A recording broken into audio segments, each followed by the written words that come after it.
And then I walked in there, and I'm the only person that looks like that. Like, everybody else is just wearing all black, and I was just, black pants, but this like very loud, like Tommy Bahama, Hawaiian shirt, and I felt so uncomfortable, and I know the kids were just like, what the hell, and I'm just like, all right, you just got to play the show, and then that's it, like, and then we'll get rid of this, and so that's the first show that I remember the most. I thought you owned the shirt, honestly. I just remember being really and look.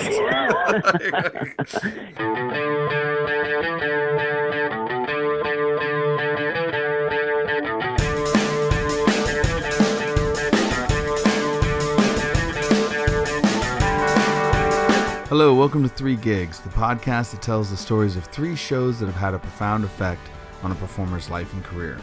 Their very first show, their best show, and their worst show. I'm your host, Dominic Davey, and today my guest is Mike Griffen from Tame Adult and formerly of Tsunami Bomb.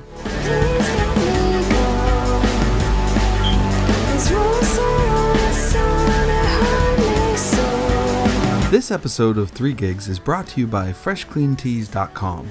It works like a shave club, but they send you t-shirts, super awesome t-shirts. And they have a special offer for all the listeners of 3 Gigs. Save 20% off your first order by going to FreshCleanTees.com and entering the coupon code GIG at checkout. That's FreshCleanTees.com with offer code GIG. I received your message and flew a few days ago.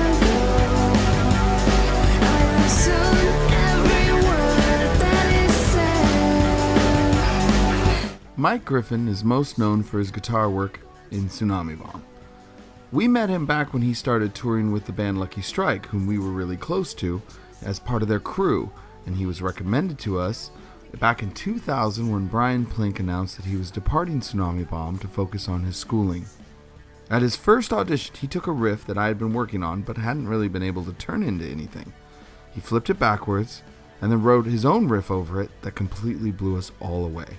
And that riff became the song Take the Reins, and Mike was added to our band on the spot. He would immediately move out from his native Texas and join us in the Bay Area, in Petaluma, California, and would continue with the band, touring extremely heavily until departing in 2004. And he had worked on both The Ultimate Escape and the Definitive Act albums that came out on Confu Records. Since departing Tsunami Bomb, he's been involved with a number of projects, mostly releasing music under the name of Tame Adult. However, he performed with a band called Anchors California out of Los Angeles for some time, and he's released industrial songs under the name of Burning with a V instead of a U, metalcore music under the name of Twilight Creeps, and even a fake Swedish black metal band called Brute Norsk.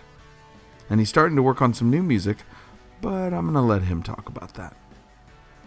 This is actually a really special episode for me because Mike and I, well, we've only recently reconnected after years of not really speaking. And to have us be on not just good terms, but actually friends again, well, it's something I'm really truly grateful for. And to have him on this show, sharing his stories for you all, well, it's really special. The fact is, Mike Griffen is one of the finest guitarists I've ever had the pleasure to work with. He's a fantastic musician that sets an extremely high standard for himself. And together, he and I traveled the world. And it's really wonderful to have him back in my life again. And it's one more thing I'm grateful to Tsunami Bomb for. So it's my honor to introduce you to Mike Griffen. And today we're going to start the conversation a bit earlier than usual because I thought there was a lot of things that he had to say that I really wanted you all to hear. So, we're going to start with me asking Mike if he was working on any music. I am,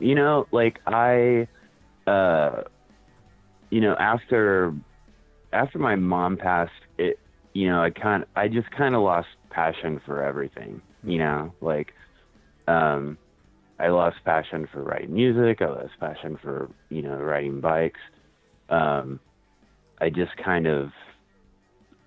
I didn't want to do anything, except like stare out windows and whatever, but I'm kind of getting back into it now. and I had to re-buy some stuff, and I'm kind of going. I mean, I hate to like cite bands as genres or whatever, but I'm trying to go for like a good version of New Order meets Churches. Yeah. Okay. So it's electronic stuff, and it's been a little hard, like I've been dealing with some writer's block and stuff, and but I give it a shot every now and then, and listen to some stuff for inspiration, and try to look up some stuff for gear type, stuff that I need for gear that would really help out. So it's a slow process, but it's coming along, Yeah. But that's really it, so would that be, I can't even remember. Oh, go on. Oh, go ahead. Oh, I was just going to ask, would that have a name that you were going to work under? Like, are you thinking of calling that Tame Adult if you perform under that, or? I don't know yet. I think that if I got 2 or 3 songs together that were, that weren't too drastically different, that, that if there were like 2 or 3 songs that you could say like, okay, I could hear these on like an EP or on a 7-inch or something, then maybe I give it a name.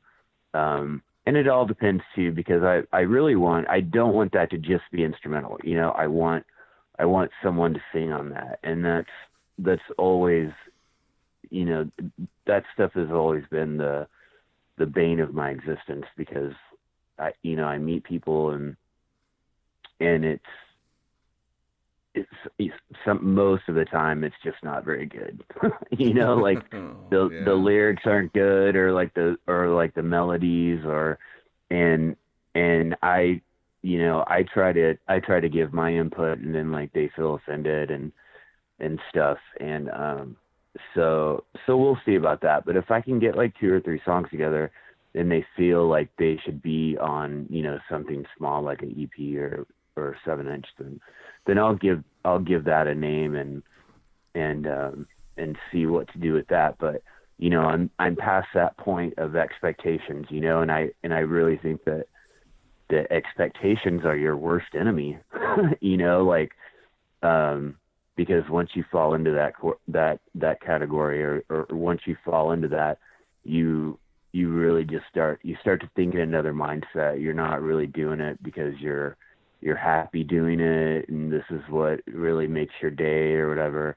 But it's more like, I got to get this done, and what if maybe if I change this, then somebody else is going to like it more, and I'm not against pop sensibility and stuff like that. In fact, I love it, and that's really one of the reasons that I love Churches and New Order, because there's a ton of pop sensibility there. But once again, I know that, I'm not holding my breath for, whoever to call me up and be like, yada, yada, yada. I'm not interested in that stuff anymore, so no, totally. I want to do this stuff for myself, and if other people enjoy it, then that's awesome. And they can rock it out in their free time, and stuff like that. And just take it from there. So. It's really funny that you're talking about that, because it's like something that I've also come to a place with, which is funny when you look at like what I'm doing. It would be the most obvious thing would be that it's like trying to take on like something like Tsunami Bomb again, because it's like, because of what it would bring. But to be honest, if anything, I kind of saw it and still see it as it brings me more trouble than otherwise. But what at this point, like, it's actually taking on more problems than not. But in just about everything I'm doing, because I'm doing a bunch of other little projects too, it's just like, it's funny how much at one point you care about like what you're doing, how it's being accepted, how it's being perceived, and what you want for it. And at this point, like, all I have left is that I just want to like it myself. It's like, I want to be proud of it. Right. Like, can I be proud of this in this context? Am I? Yeah, exactly. I think, I think we're all, I think artists in general, we're all subject to and it doesn't matter how great, but we're all subject to wanting some kind of gratification. Like we just want somebody, it could be one person that says, man, this was great, and then that just kind of feeds your fire, and it might not be, and honestly, in my case, I mean, I'm no exception to that. If I put out something and somebody is like, man, that's really great, then I get that little bit of gratification, and I get to say thank you, and then that gives me that little bit of push to do something else, to work on something else, and of course sometimes that never comes. Like Yeah. you can work on something and nobody will say shit about it, but and then that's something that you have to just, like throw by the wayside and not let it stop you. But yeah, I think and I know that you have a lot of other stuff going on too, and just that little bit of gratification, just that one person that's interested in what you're doing, that enjoys what you're doing, that looks forward to what's coming next, it always helps, it doesn't have to be there, because like you said, it's really just a matter of if you like it or if I like it. And, but when it is there, it's like a little bit of saving grace, It is. and I really think that's just with artists. Like, I don't know construction guys that are like that, like it's just, I don't know. It's just one of those things, and it's annoying, like, but regardless, the core of that is, do you enjoy what you're doing? I know that you do art and stuff, and if you draw something and then you're just like, this is terrible, then out it goes. And it's the same way, with me, with music, if I write like 8 bars of something and then I listen to it for 20 times, and then I'm just like, this is absolutely terrible, and it's going in the trash, but yeah, it's a weird thing. It's a weird give and take. It is. It's weird that we, because I can say with 100% truth that any art that I create, any song I write, anything I do, is I have to love it. I'm at a place, honestly and truly, at a place of like, I am doing this for me, and I have to love it, and that's my goal, my success, and my effort. But at the same time, like you said, there's that part of you that doesn't go away, where you do hope people like it. I'm not Right. I'm not going to pander to anyone anymore. Like, right. I'm not going to try to make everybody like what I do in anything. Right. But I do want people to respond, and I do feed off the attention that I get. Of course. And it's just, when you're like, it is funny because it's like, you don't see construction guys like going, well, I hope that people enjoy this thing I build, but I'm building it for me. But but at the same time, that it's a funny thing that you said about like tossing stuff.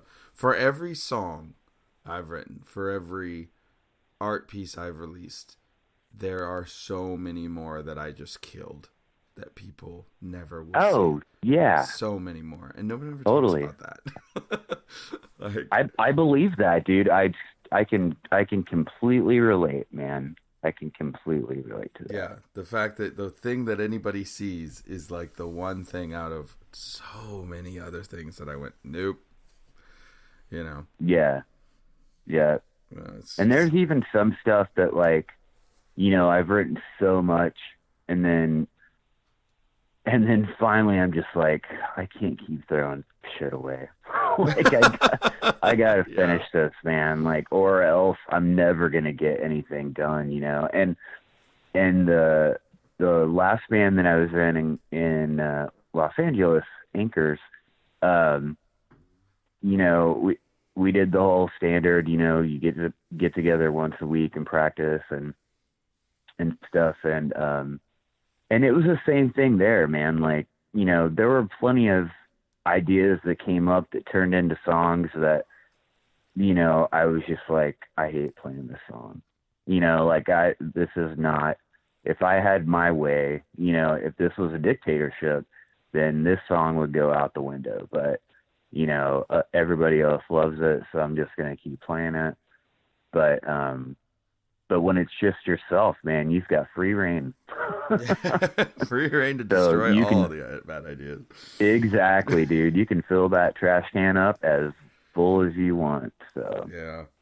No, and I've had to, I mean, in a band setting too, it's funny because I've had to be careful because I'm like so hard on things now when it comes to music. And it's like, I'll question like, and I think I've confused like, some of the newer members will be like, wait, what? Like, I'll come up with something, I'll be behind it, and everyone works on it, we work on it, we turn it, and then I'm like, I don't know if this is working.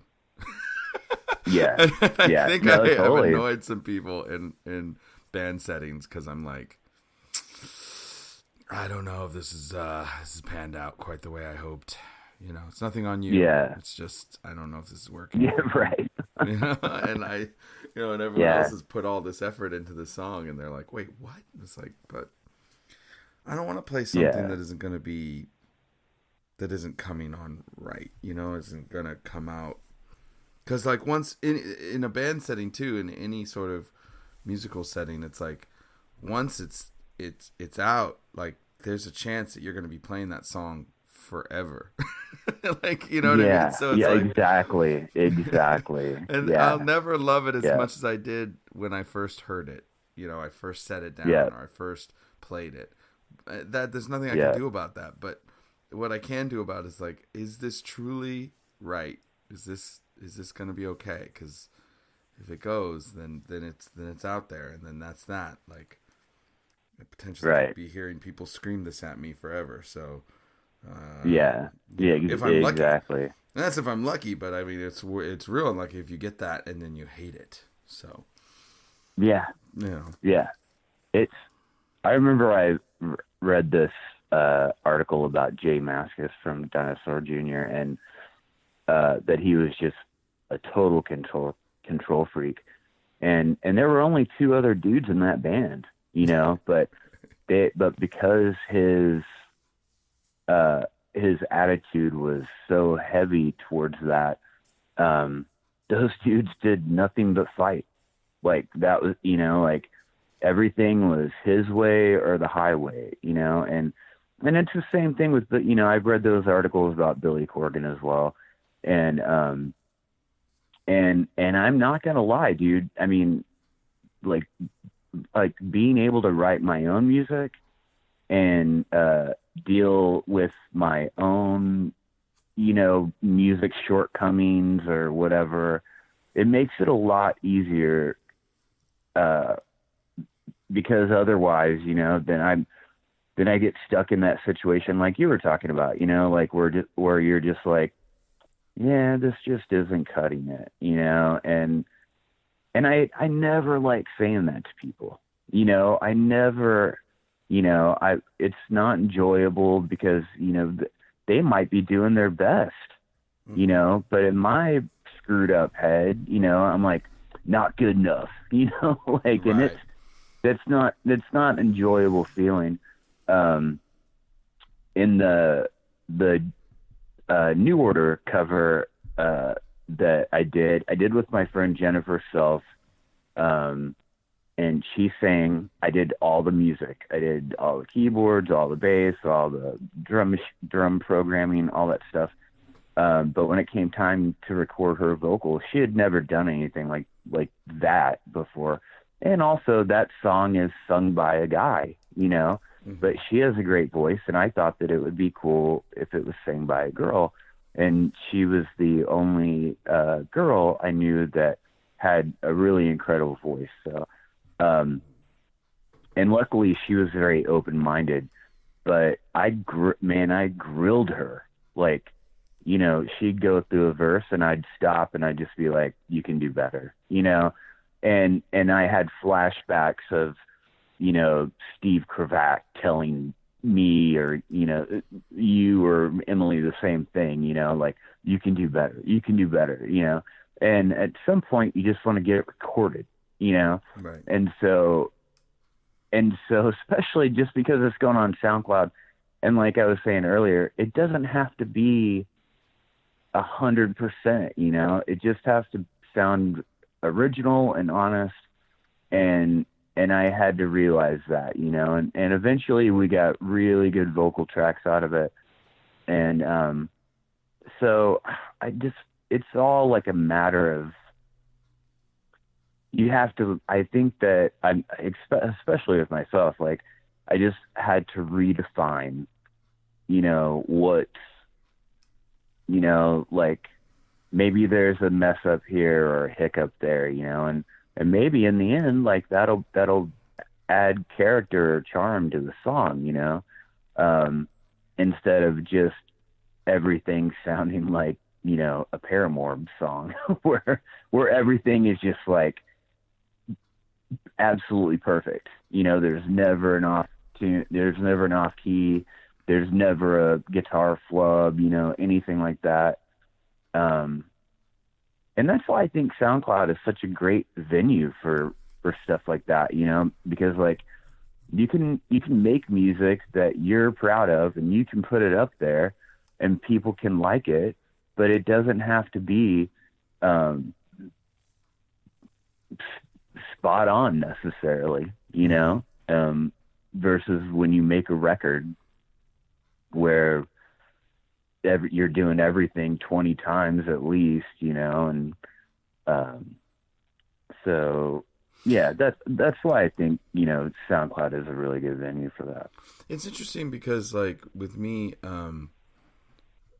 like, I always struggled against, not feeling like I was competent enough in the studio, and that's really what trips people up. They mess up, you tell them to do it again, you can do better, and they screw up, and then they feel bad because they screwed up, and they get frustrated and everything. And it wasn't until later, and far later than I wished it had happened, and it really helped when I started recording myself a lot, is when I realized, that it wasn't necessarily a statement on me. And once I could calm down, and now my approach to studio changed completely, is that where I can calm down and just be like, I'll get it, I got it, I'm gonna do this, and then and I do, and now I enjoy studio recording, and I'm a far better studio musician than I ever was.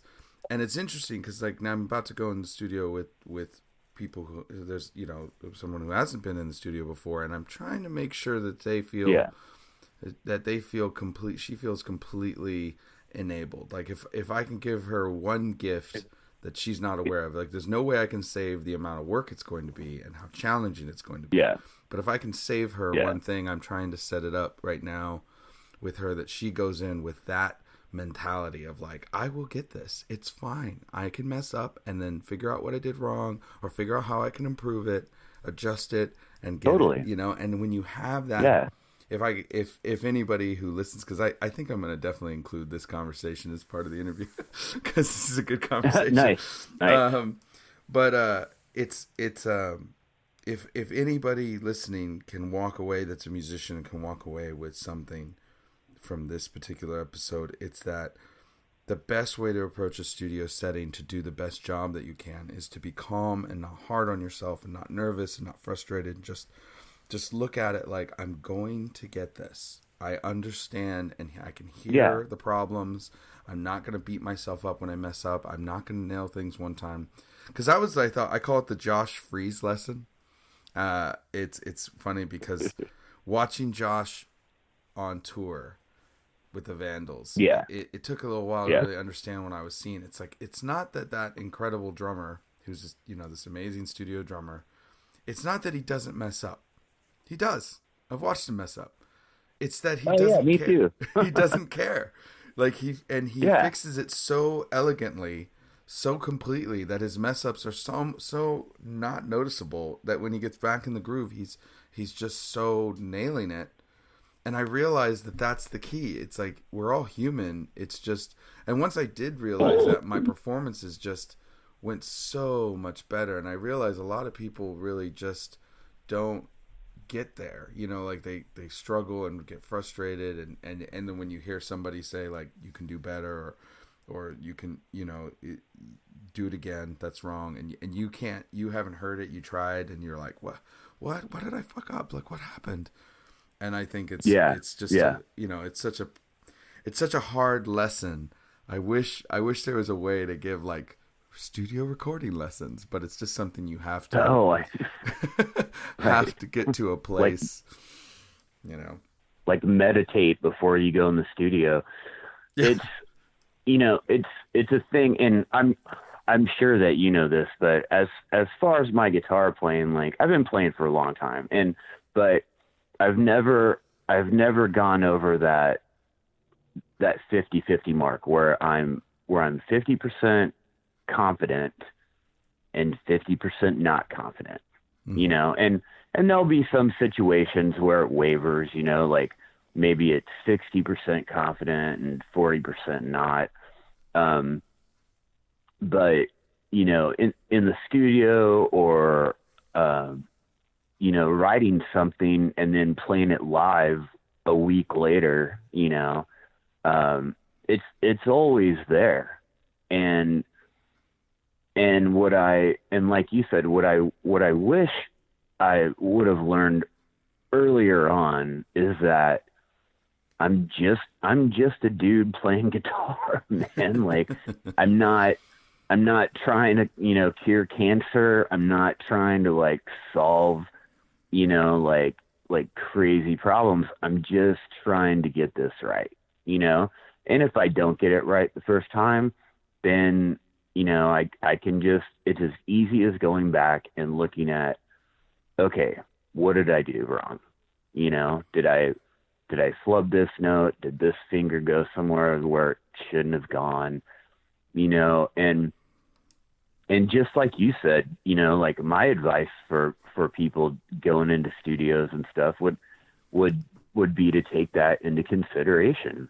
You know, you're not, I mean, there are some musicians that are machines, but you know, I think people in our realm, you know, like, dude, you're going to mess up and you're going to have to do things 2 or 3 times, but that doesn't mean that you're a terrible musician or a terrible person. That just means that, you know, at the end you're learning, right? You know, and when you do get it right, then you know what you did to get it right.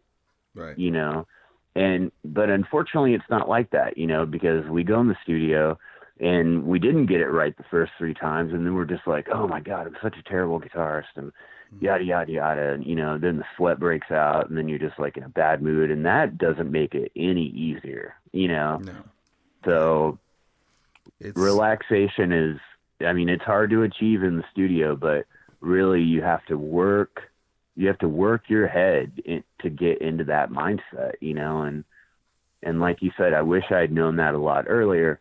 And that's kind of where I am right now with, you know, with doing like synth pop stuff is, dude, I know little to nothing about keyboards.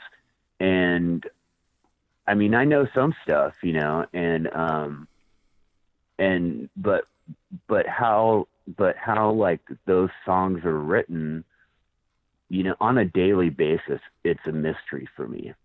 You know, like I can write industrial music for sure because I've been listening to Ministry since I was like 12. But stuff like this, sometimes I just sit there and stare at the computer, you know, and I'm just like, what button do I hit? You know, like what is, where does this go? How do I write something that, you know, somebody is gonna want to sing on or gonna want to, you know, like listen to or whatever. And but it's trial and error, you know. It really is. And you don't get it right once, you realize what you didn't get right, and then you try something else, you know. So when I was in when I went to the blasting room, I'll never forget it. Like I sat down to record, and I'm sitting there with Bill Stevenson, and I'm so nervous. And he looks at me and he's like, play the part. And I start playing the song and he's like, He's like, you're known for your live performances, huh? And I was like, what? And he goes, you jump up and down a lot? And I was like, yeah, I do. And he goes, mm-hmm. And you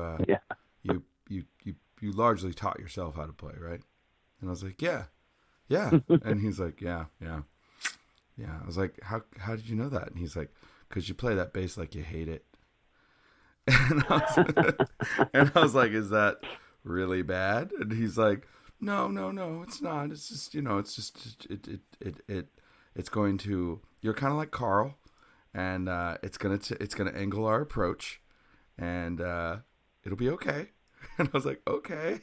And so, I mean, he got the performance of my life out of me, but it was just funny where he could just like, in a second, he was just like, yeah, you jump up and down a lot, huh?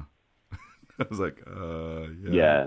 He's like, yeah, we'll be here. We'll be here for a minute. It'll be a minute, but we'll get there. We'll get there together. But that's awesome, man. That's awesome. Because that guy's like the mentor of all. So well, he taught me. I think honestly, working with him was a giant turning point for my studio experiences. Is that like his. I consider myself. I'm incredibly grateful. I mean, he doesn't know this. I haven't talked to him in a while, but like he literally changed how I approached. You know what I mean? Approach him between him and the Josh Freeze lesson. They changed how they were able to make it so that I approached things in a different way and changed my head, my headspace to music in its entirety. And it allowed me to get to a point where I feel a lot more comfortable with just what I'm doing and how I'm doing it. And it's more mental space than anything else. But I mean, just so you know. Literally last night, I saw Jay from Nothington, and I was watching them play. Oh yeah! And he was one of the people that asked me about this show, that you being on the show, and he was just like, man, he's like, when I auditioned and I had to learn his parts, fuck. And I was like, what? He's like, it's just so good. It was stupid. It was so frustrating trying to learn how he plays. Whatever, man. That's what he said. Jay cuts himself down. Jay is a phenomenal guitarist. He is a phenomenal guitarist. And he is a phenomenal guitarist, so he cuts himself down and I'm not, and I'm going to be serious. I mean, dude, it's not like I was playing Rocket Song, like so. Yeah, but I think you have a unique approach that is your own. And is your own style and is how you approach things. So I mean, I'm really happy that you're working on something new and how you put it together, because you do have incredibly high standards for your work, and your work reflects it. And it's that simple. And I think that your peers have noticed. I'll say that. I think that's it. I appreciate that, man. I think that you have peers and they respect your work. Because, the level of excellence that you apply to it. I mean, as long as I've known you, you've had incredibly high standards for what you create. So, I mean... I appreciate that, man. That means a lot. It's true. So, I should actually get the actual interview started.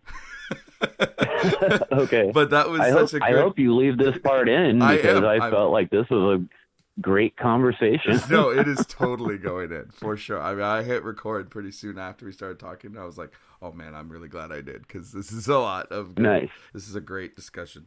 I would love to hear the story of the very first show you ever performed. Man, the very first show. I was actually thinking about this today. I've played a lot of very first shows, but the very first show I ever played, like right after I graduated, maybe like a year or so after I graduated, my best friend and I, Jake, we started a jazz blues band, and and I mean that literally. Like, there was a guy that switched between guitar and trumpet and flugelhorn. We had a drummer that was beyond belief. Like, and so we practiced. We practiced in the local community college auditorium. They were nice enough to let us do that. And because it was jazz blues, there were so many parts, like it really was an orchestration. It's much different. I mean, there were like 5 or 6 people in this band. And at one point we had a trumpet player, but instead of like just 4 people getting on stage and just like getting in the groove, this was something that like, I couldn't read music, but some of those people had charts. Like the trumpet player had charts, and I love that stuff. To this day, I love jazz. But I was scared to death, man. Like, and I had my parts down, but I knew if I messed up, then things were going to go awry pretty quickly. And so our first show was actually at that same community college. They had something where, and this was in 94, 95, they had somebody that quote unquote booked shows. And I think, we played and got paid like $50 or something, but I was just excited to be there, and we played, and it actually went off really well. And I'd never been anything like that before, because all through middle school and high school, like I stayed home and I learned Megadeth songs and Black Sabbath songs and Black Flag and Dead Kennedys but I was always jealous of people that could play wind instruments like saxophone and trumpet and stuff. And when I got asked to be in it, I was really excited, even though it was completely out of my wheelhouse. But it turned out really great. I think, and also I think the people that showed up had such low expectations, that they were like, like it wasn't, like 5 kids with blue hair or whatever, and like pawn shop guitars. I think they had such low expectations that we showed up and, we were about as professional as we could be, which wasn't that professional, but at least we had like a set list, we did a few fun things in between songs. We, learned and played the theme to Night Court, and it was just really fun. We walked away with it. Of course, like every band walks away from their show going, oh, I messed this up. But, in reality, nobody could hear that stuff, and it was just yourself being terrible on yourself, so that was my first show. And I know that we were talking about this the other day. My first show that I really remember was when I first joined Tsunami Bomb. I believe my first show was at Gilman Street, correct? I think it was, actually. Yes, I think it was. Yeah, I think it was. And of course, like growing up and reading Maximum Rock and Roll and all that stuff, like Gilman Street was just such like a, the mecca of punk rock shows, and I don't know who idea it was, but I think it may have been Logan Whitehurst telling me that it was like Hawaiian shirt day or something, That and sounds about right. And so I borrowed a Hawaiian shirt from Logan, and then I showed up and I was hanging out with King poopy out in the parking lot, and then I walked in there, and I'm the only person that looks like that. Like everybody else is just wearing all black, and I was just, black pants, but this like very loud, like Tommy Bahama, Hawaiian shirt, and I felt so uncomfortable, and I know the kids were just like, what the hell, and I'm just like, all right, you just got to play the show, and then that's it, like, and then we'll get rid of this, and so that's the first show that I remember the most. I thought you owned the shirt, honestly. I just remember being really and looking back on it now, I can look back on it, and it's very funny to me. At the time, I don't think it was very funny to me. I think I was very irritated, and I was very scared, and I was very bummed that my first appearance at Gilman Street I looked like that. But that's the first show I really remember, and like I said, now I look back on it in fondness. So, but those are the two first shows that I remember. That is so funny. I hadn't really thought about it until you brought it up, but like, I don't know, I thought you owned the shirt really well, and I mean, I appreciate it. I think it was kind of the most punk rock thing. Like, the best thing, I think the only thing on top of it would you come in with a margarita and be like, all right, surf's up, let's play. Exactly. Right. Yeah, I did not feel like I owned that shirt, but whatever, the show got played, and as I can remember, the show went really well. Yeah. But yeah, that shirt, man, it just killed me. It haunted me. Like, sometimes it still haunts me. I just think about it. Not haunts me in a bad way, but I can think about it and laugh back on it. So. Well, I think to this day you were the most festive dressed member of Tsunami Bomb of all time. I'm not sure. Because I don't even think when. I mean, it looked. I don't know. I just remember going, awesome. See, it's you, man. You be you. Yeah. Yeah, exactly. Yeah, I wasn't trying. That was not me being me. That was me being something Logan told me to be. So it was funny. I could totally tell that was a Logan thing. Plus, I know that he owned Hawaiian shirts, so that was it. Like, he's the only person totally. I know he did. That's awesome. That's so amazing. Yeah, it was great. That is great. Well, those are great stories. I mean, obviously, neither one of them stopped you from playing shows or made you want to keep going, so that's pretty cool. Yeah, that's a plus. There it is. There it is. Okay, so if those were some first shows that you recall, what would you think of as one of your best shows of all time? Like, a moment where you're like, this is amazing, I think that's a tough one, man. Like, I mean, there's definitely, it could be more than one story. I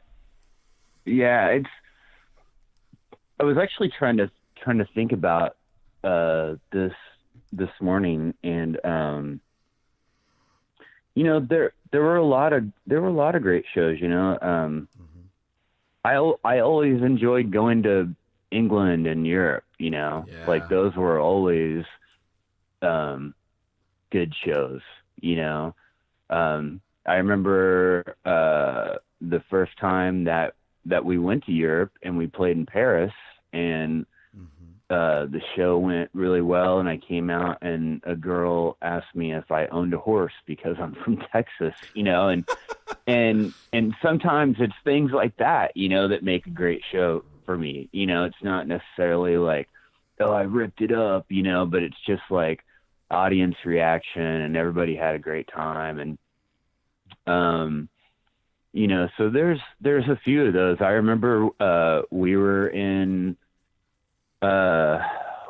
Eugene and we played a basement show. I don't know if you remember that, but I do. We played a basement show, and man, I tell you what, I love shows like that, and I had a great time. Like that was really, I just enjoyed it like Yeah, so I did much, too. you I did know? too. It had the piping that Yeah. was like right above our head, so we couldn't jump or even like you couldn't Right. even swing your Yeah. And head there was forward too far. something leaking. Hmm. Yeah. It was like a really Um, janky little place. I remember the girl who owned the house was really pretty. I feel like yeah, yeah, she was. I was like, And hi. everybody was really nice too, man. Like, I Hmm. mean, it really was just like, I mean, I think for me at that time, because like we were playing, I think we were on tour with RX Bandits and some of the Exit, but, we were playing like a little bit bigger places and stuff. And then that was like some kind of one off. And it was just fun, man. Like walking up to that place, like it was, definitely just like crusty college students. And then we just set that stuff up in the basement and just killed it, Hmm. and that was an excellent show for me. I loved it so much. I enjoyed it so much. That's so funny because I do remember that show very well, and I had a really good time with it too. Yeah, it was It's just great. I mean, that was, we didn't get to play a lot of shows like that, mm-mm. like we didn't, and I've talked about this stuff to people before, and, sometimes they would say like, man, didn't you love like playing with AFI and blah, blah. And which of course I did, Yeah, I thought that stuff was really awesome, and, Warped Tour was hard, but it was awesome. way hard. But yeah, but stuff like that basement show was, I don't know, man. And I hate to say cheesy stuff like getting back to your roots and whatever, but it really was like, self-affirming and like letting you know that like, just because you're doing other stuff like this, like you're not beyond doing something like this, Right. Hmm. and that just like kind of puts it in your head that like, you know, don't ever think that you're too good for this, Hmm. you know, because that'll screw you up, you know. But that was a great show. It was. What else? Yeah, and I think that When those moments are the defining for bands and musicians. Like, can you sound good in a garage? Can you sound good stripped from everything else, all pretense, and just exactly, on the floor in in a exactly. true punk rock setting, on the floor with the audience looking right at you? Can you kill it? Yeah. You know? Here's another one. Do you remember when we were on tour with the Eyeliners and we were playing like, I forget, like New Jersey or something, but we ended up playing some like weird like garage or warehouse Yeah, or it was like something. a girl's garage. It was like Yeah, she had like a really nice house and she had like a 2-car garage, and we pulled up and she's yeah, like, "No, the show's happening here," and we're like, "What?"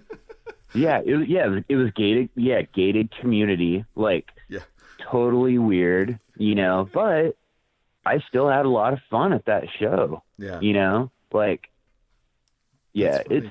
it's stuff like that, like, Yeah, and um, we didn't get to play a lot of things like that. I mean, early on, like before you got there, we had done like local stuff in backyards and stuff like that. But like, we didn't yeah, really get a lot of opportunity to play house shows and like smaller stuff, like which is super fun. Like I hadn't really thought of it that way, Mike. But now you bring it up, like I do remember every time that Tsunami Bomb or any of the bands that I did since, like played those small shows. I remember all of them.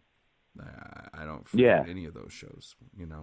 Something about yeah. them. I mean, it's easy. It's definitely easy to remember those shows at like Soma in San Diego, or, you guys just played Bottom of the Hill, like those types of shows, and sometimes, people tend to forget, that like we got to play what some people would deem shitty shows, but I happen to enjoy them.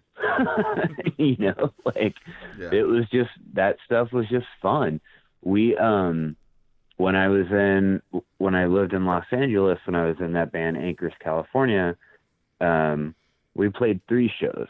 We played 2 shows at the same place, and it was in West Hollywood, and I forget the name, but it was a very small stage, very small. So, but tons of people turned out, you know, and that's what really made it fun, you know, because it was such a small capacity place that we just had a great time, you know.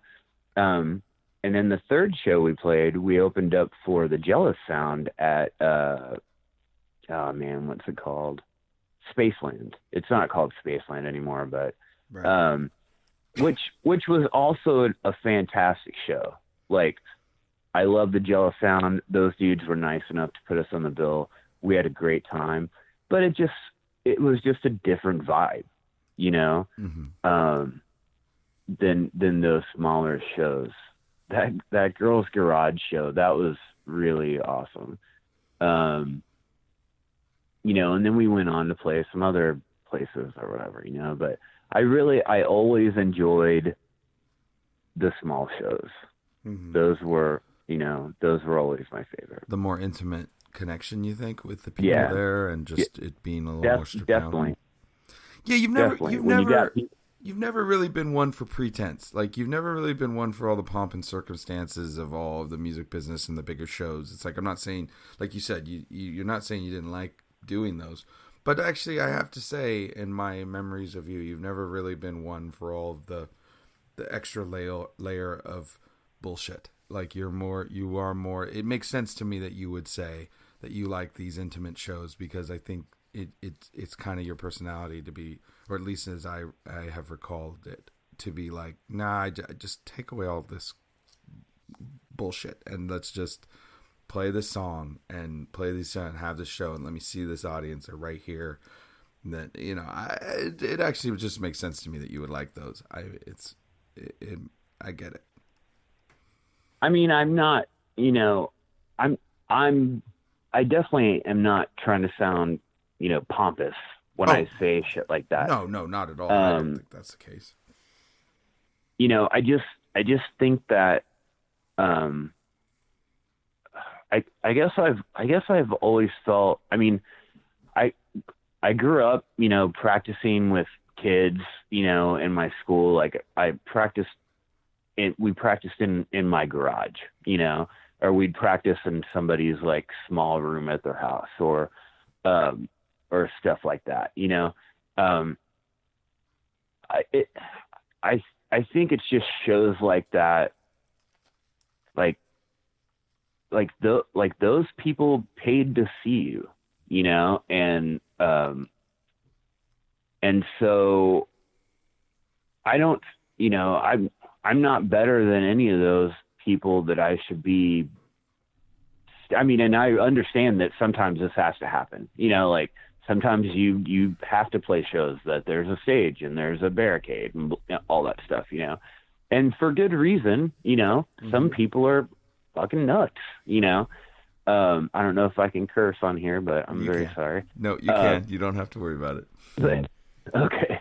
But I also feel that that music is intimate, you know. It's like, it's something that I feel should, you know, if venue allows and if audience allows, you know, it should be, you know, it should be experienced very close, you know.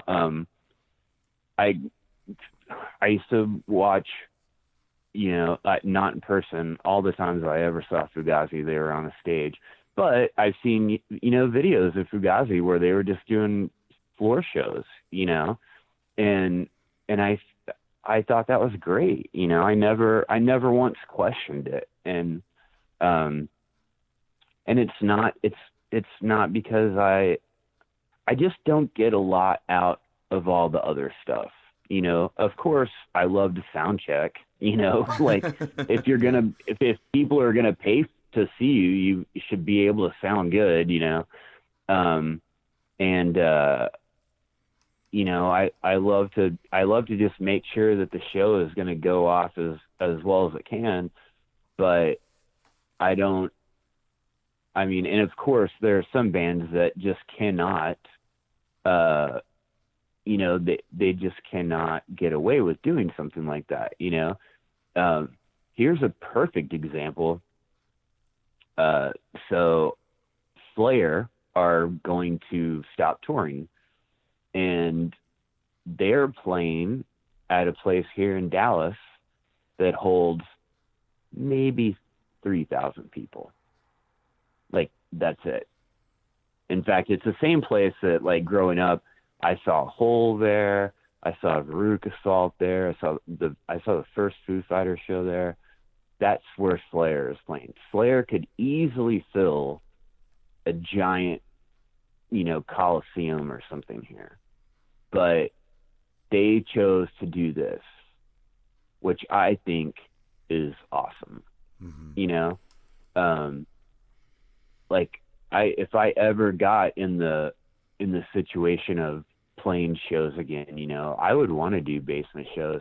I'd want to do VFW halls, you know. Mm-hmm. I have no interest in, you know, playing bars where, you know, people are yelling Leonard Skinner and shit like that from the back, you know, like, it's just that's where I've always been at, you know, and you called it. Yeah. I've always been like that. No. So. Yeah. I mean, that fits what I know of you. And it totally makes sense that is what appeals.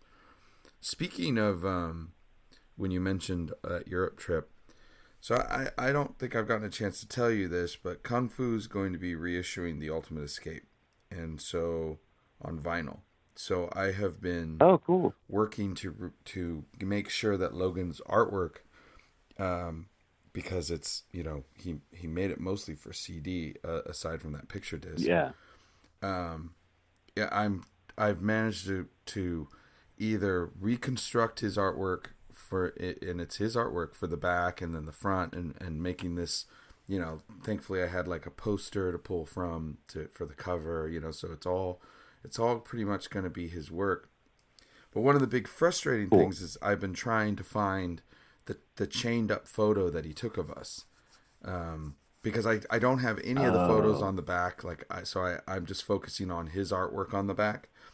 But I wanted that photo, and I can't find it. And Gabe was like, you know, he goes, there's a lot of photos of the four of us at that time. Just grab one of the others. Like, Logan will understand. You've made sure his artwork is faithfully recreated as much as you could. You know, it's fine. Yeah. It's fine. So I was like, yeah, you're right. But I've been going through so many things to try and locate the right photo for this back, and if I can find it, the chained up photo. For the insert of us, but I found a lot of footage of us. In fact, from that European tour, I just found a video taken from the front row crowd of us in London playing together. Oh wow! Yeah, and then I found a Warped Tour Sacramento video of the four of us. Wow! I don't know if you'd want to see any of this, but if you do, I can send it to you. I mean, I got a lot of stuff. I'd love to. All right, I'd love to, man. Yeah, I have a lot. Yeah, I think that'd be awesome. Stuff like that. But when you brought up that tour, I was like, I don't have Paris, but I have London. That wasn't that. You know, I have when we went to London, the next run. You know, part of that. That London show was at the Astoria, right? Yes. That was the show where we had to use that weird pulley system to drop our gear down. Yeah, in the back. Yeah, this weird weird dumbwaiter thing that they had. Yeah. I think that place closed down. No kidding. Or changed names or something. Yeah, I really loved that show. I did. I thought that was a really fun show. It was very huge. Yes. But yeah, I really enjoyed that show. So yeah, if you'd send me that stuff, that'd be awesome. I will. I mean, I've been going through my archives, and I have a lot of stuff. So I've found a lot of photos and a lot of videos and stuff. So, of course, I didn't find the one photo that I wanted, but I don't know. Right. I'll get something else in there that has the four of us. Because I like I said, I'm bummed. I've been looking. I tried to find the photos for the back. Can't find them. They don't exist anywhere that I have them. You've looked on the Google. Yeah, I mean the photos that you get online, they're not going to be the right like weight for me to Yeah. utilize. So I have to use a photo that's I have to use a higher res image or a physical photo to pull in to scan out a high res. But Well, and excuse me.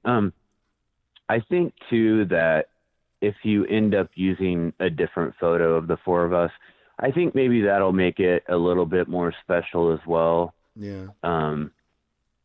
Since the other version had that photo. So, I think that'll be all right. Yeah, it's as long as you got Logan's artwork on there, man, that's the thing that really matters. I'm trying, it's like I just want his stuff out there, Yeah, no, for sure. But anyway, yeah, I'll send it. I'll definitely send it. Cool. So Thank you. no problem. No problem. I'll send you whatever I have. Okay, so we heard about your first shows, and we heard about some of your best shows. What are some of the worst shows? The moments where you were like, "Dear God, what am I doing?" Because a lot of people don't know. God. A lot of people don't know. Speaking of the Ultimate Escape, that came out of a conversation between you and I about. I don't know if you remember this, but you and I were talking. Oh, I remember. Go ahead, explain it. Yeah, go ahead. As I recall, I was just we were talking. We were on tour. We were some ridiculous situation. I don't remember the situation, but I remember we were standing, and I was like. Whatever. And I walk over and you're standing there looking kind of annoyed about something. And I was like, how you doing? And you're like, I just want to die or something like this. I was like, I want to die. And I was like, well, that would be the ultimate escape. And you're like, oh, yeah. If that's what it takes. Dude, I will tell you and you'll remember this for sure. And this is the one, it's more of like a bad show / incident. Mm-hmm. You'll remember this. So we were on that tour with Counterfeit. Mm-hmm. And so we played that show. We played a show in San Antonio, and then we had 2 days to drive to St. Mary's, Pennsylvania, or some place like that, right? And of course, this is the age before cell phones and all that stuff. So I had a calling card. Well, first, before we even start this, my guitar had been stolen. My guitar that I had had since I was 15 years old got stolen when the Lucky Strike stuff got stolen. Right. So your dad was cool enough to lend me that Les Paul. So then we do the tour, and then we play in San Antonio, and then we got 2 days to drive to St. Mary's, Pennsylvania. So we stopped in Kentucky or something, and I called my mom, and that's when I found out my mom and dad were getting divorced. So, we kept trucking through or whatever. And we played St. Mary's. We played a couple other places. Then we played in Boston.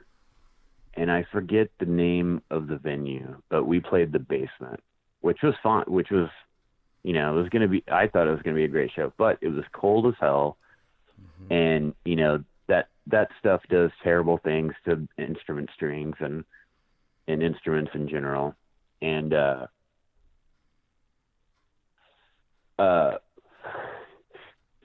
I remember we went to play. Mm-hmm. We were about to start our set, And as soon as I hit that first note, the low E string broke. I remember. And I had just, that was it. I had just had it. And then one of the dudes from Counterfeit lent me one of their guitars. And then I was having head problems, like with my guitar head. And so we hooked up one of their guitar heads. And after the show was over, I was over it. I was so over it. And you were going through some family stuff as well. It was a really hard time for me. Yeah. My family was also on their way to getting a divorce. Yeah. And so so neither one of us were in a great mood, you know?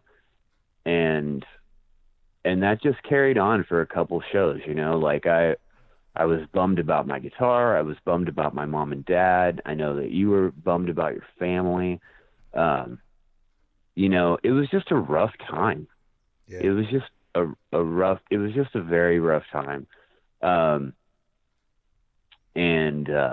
And then, you know what, like a few shows later, the both of us got our heads squared away, you know, because I remember we had a great show in Salt Lake City. Mm-hmm.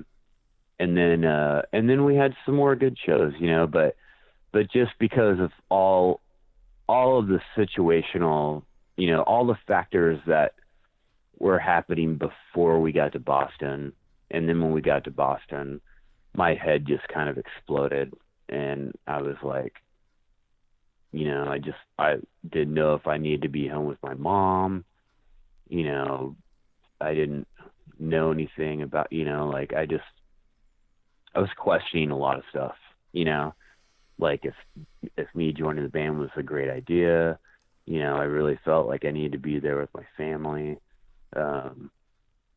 And it was a terrible show. It was a terrible couple shows. Yeah. You know? But like I said, yeah, I know that you were going through some shit with your family, and I think, you know, we were all just kind of in a bad mood, and it was cold as hell. Mm-hmm.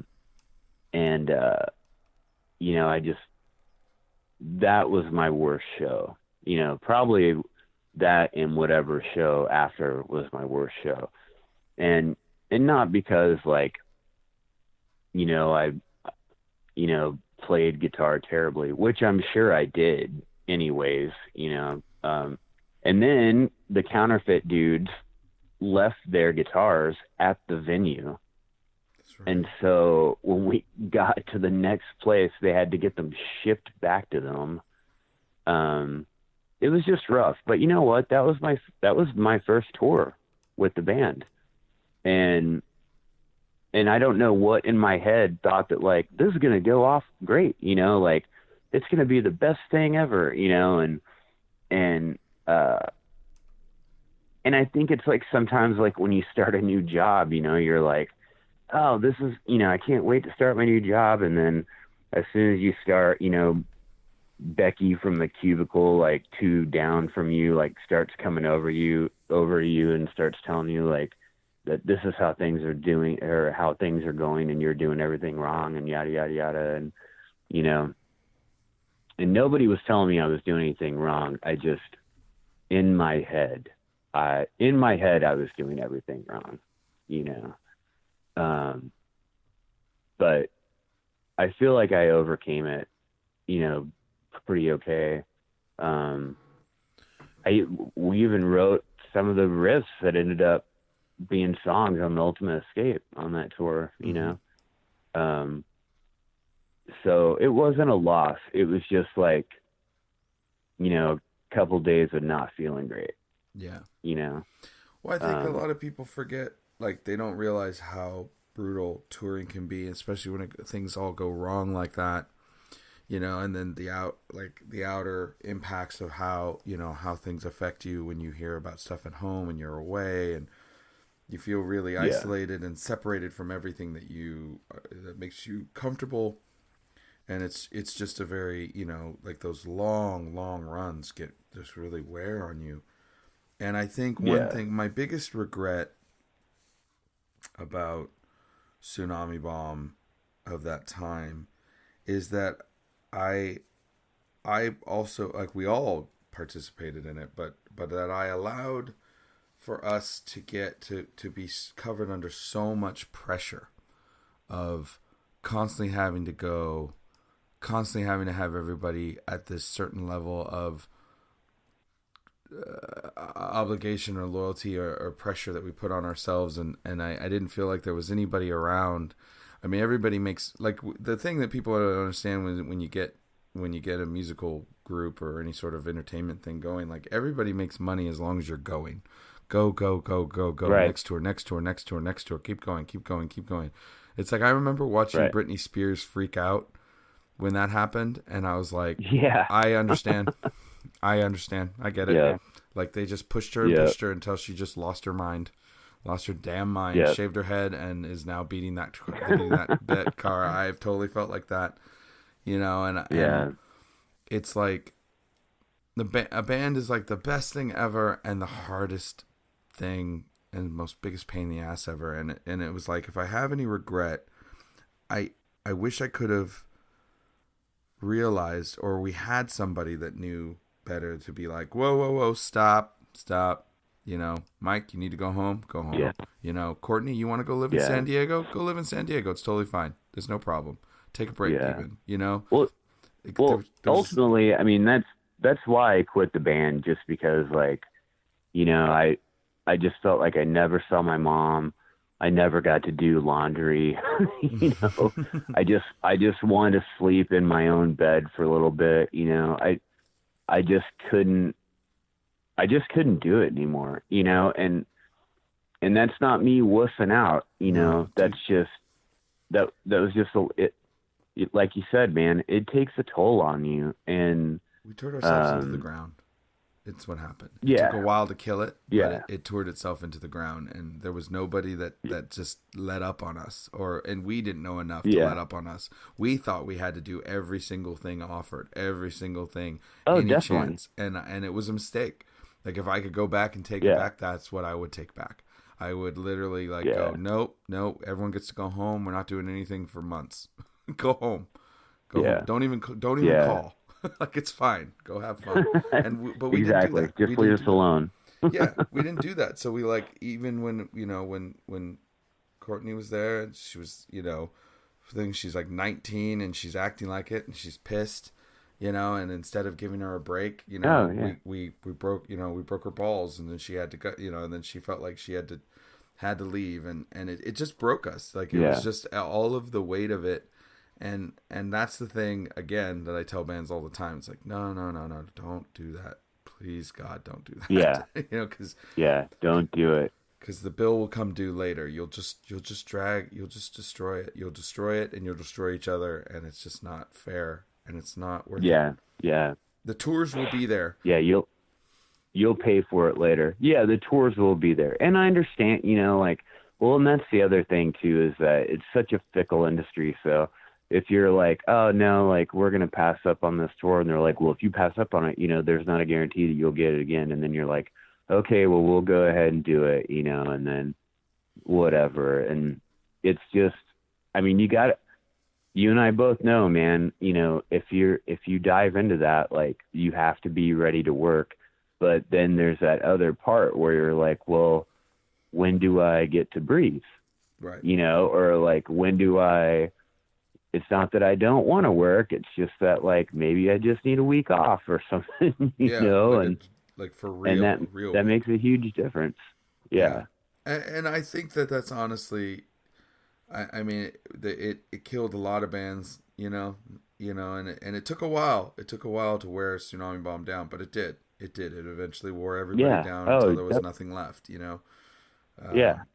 And I think that, it's just, you can't sustain that. You have to be able to you got to work into the math. You have to work into the math, that little bit of breathing room. And yeah, I don't very think we important.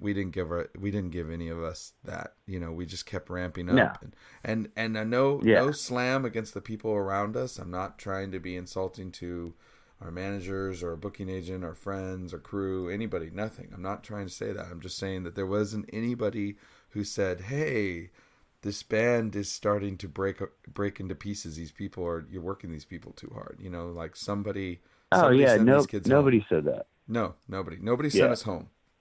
For Yeah. take a summer off and then come back. It was just Yeah. constant. Nobody did that. And Yeah. that was a mistake. And I think that that's the kind And of if stuff. they did, it was go home and write a record. Yeah, which is not a break. Which isn't much better. No, you know? No, it is not. God, it wasn't any better. Like, it was just like, great, now I'm off tour, but now I got to just start, coming up with guitar riffs out of my ass. And, that I'm sure that's going to be a lot less stressful than being on tour. Yeah, like, right. No, it was a thing. But like, yeah, people don't understand when you're on those long tours. Like, it's a grind. I mean, now we do, now I do like these runs that are shorter, but even then they're still like a whirlwind, of just intensity. Yeah. So it's just like tours. It's very hard to get into a rhythm. I mean, you do, of course, you adapt to it, but it's an exhausting process, man. It is, and, that was a hard time. I remember it. My family was falling apart too, and it ended up leading to a divorce. Yeah, and it was but it was awful. And I don't know. Yeah, I remember. Yeah. Those are rough times, but yeah, I do. I agree with you though. On that tour, we did bounce back. I've never forgotten on that same tour. That's where we encountered. I actually took a episode and told the story.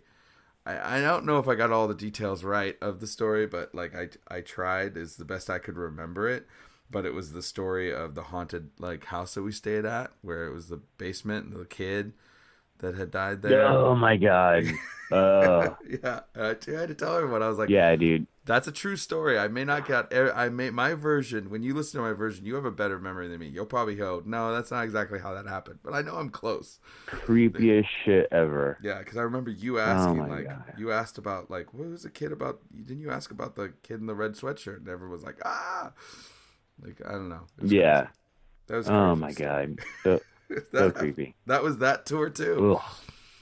Yeah, that was that tour. That was the night we played a VFW hall in Peoria, Illinois. That's it. Yeah. Near Danville, Illinois too, right? Danville, that's what it was, not Peoria, Danville. Yeah. Yeah, man, that was nuts. And it's funny because when I wrote out the story to tell it and I sent it to Gabe, he was like, "Oh my God, I remember this. Oh, it was awful." Courtney too. She was like, "Oh, fucking God, that day, fucking worse." Ugh.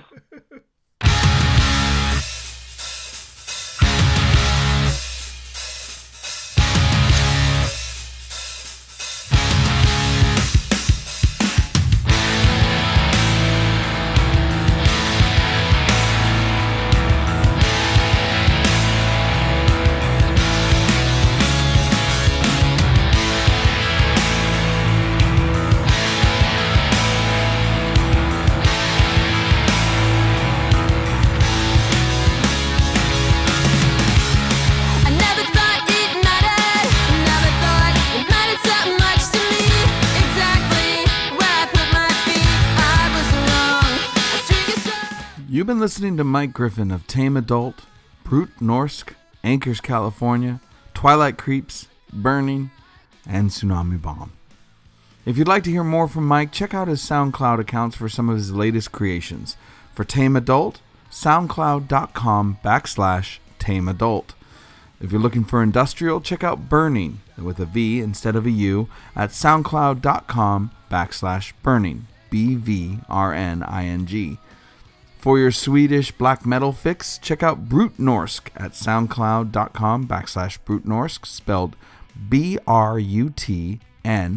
And for some great metalcore, check out Twilight Creeps at soundcloud.com/mgriffen. MGRIFFEN. If you want to find out more about 3 Gigs, please check out our website at 3gigspodcast.com. You can see bonus content of all of our guests, including some live footage of Mike and I back from the early days of Tsunami Bomb. And you can find us online also at our social media pages on Facebook, Twitter, and Instagram just by searching 3 Gigs. So give us a follow and let us know what you think of the show and who you'd like to see on in the future. I'm listening.